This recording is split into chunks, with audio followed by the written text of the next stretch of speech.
Pro Stock, both drivers live and work in the Charlotte, North Carolina area, so why would they have to come all the way to Texas to settle this race? Because that's where the race is at. That's right, and that's the final round right here. As you look at the road to the finals for both these drivers, and if you looked at the ETs, Jason Lyne's decidedly advantage over as far as what am I trying to say? Elapsed time. There you go. He has the better car, let's face it. But remember, he had the better car in the final last week in Charlotte and lost on a whole shot. Jason Lyne trying to sweep the state of Texas, get their second win of the season. Who did he beat in Houston earlier this year in the finals in that live event? Jason Lyne beat Shane Gray.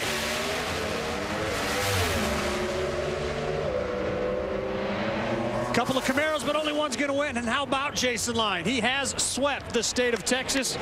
And Shane Gray now 0-5 in final rounds in 2013.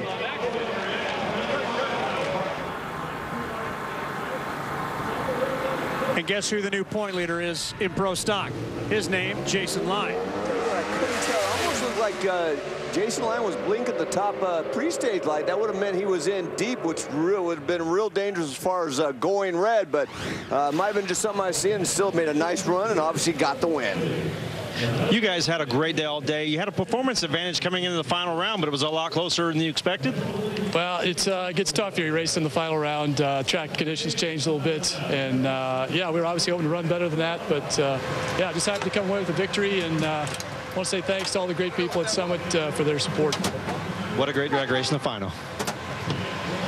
Let's check in here with Jason Lyne. What kind of a shot in the arm has it been for this team? Because you now have just taken the championship points lead with this Wally. That's unbelievable. I don't know what happened up there, but I went to light the bulbs, and I feel bad if I messed Shane up. But I want to thank all the guys on the Summit team for, for sticking with us, and everybody. Cometic Gaskets, CHE.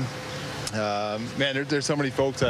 Ken Black, Ken and Judy, without you guys, we're nothing. So it's a huge deal. All the guys at Shop, they put a monumental effort in it here recently, and I owe this to them for sure. And the last time Jason led the points was when he won his championship.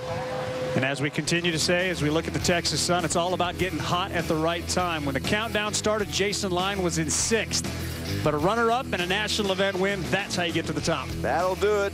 And we have our do-or-done line. I put it below Alan Johnson. If you're more than 100 points out at this point, you better do something at the next race, or you may be done. Well, same story in Pro Stock Motorcycles, where we had the opportunity to see a change at the top. As Matt Smith came up just short as a runner-up at +3 for Eddie Krawiec. He is now just 3 and a little bit more, 3.5 rounds out of Hector Rana. That means those little points are going to be important for Eddie Krawiec in St. Louis.